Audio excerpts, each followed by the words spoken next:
السلام علیکم۔ دو پڑوسیوں کا قرآنی سبق آموز واقعہ۔ یہ واقعہ سورۃ الکہف کی آیت نمبر 32 سے 44 تک مفصل 13 آیتوں میں مذکور ہے۔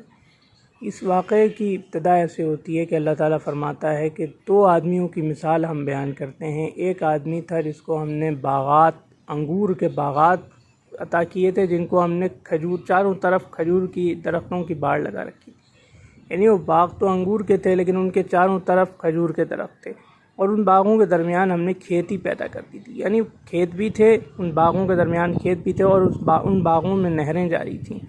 ایک دن وہ باغ میں داخل ہوتے ہوئے اپنے پڑوسی سے کہنے لگا کہ میں نہیں سمجھتا کہ یہ باغ کبھی تباہ ہو، اور کبھی قیامت آئے گی یہ بھی مجھے علم نہیں ہے، لیکن اگر میں گیا بھی کبھی، یعنی مجھے موت بھی آئی، میں مر کے دوبارہ زندہ بھی ہوا، تو مجھے اس سے زیادہ ملے گا، اس سے زیادہ مال و دولت ملے گا، اور اس سے زیادہ زمین جائیداد مجھے ملے گی۔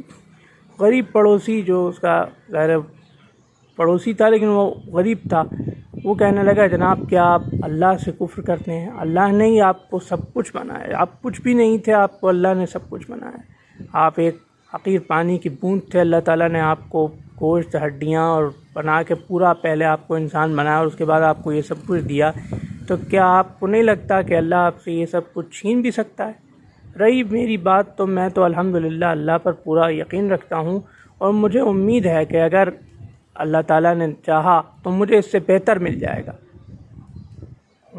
ہو سکتا ہے کہ اللہ تعالیٰ آپ سے یہ سب کچھ چھین لے اور مجھے اس سے بہتر عطا کر دے۔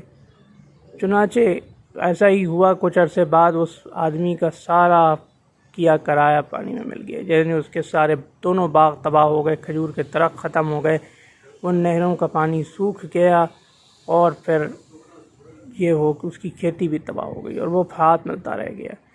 اس سے یہ سبق ملتا ہے کہ آپ کو اللہ تعالیٰ چاہے کچھ بھی کتنا بھی عطا فرما دے، غرور کبھی نہیں کرنا چاہیے۔ اللہ حافظ۔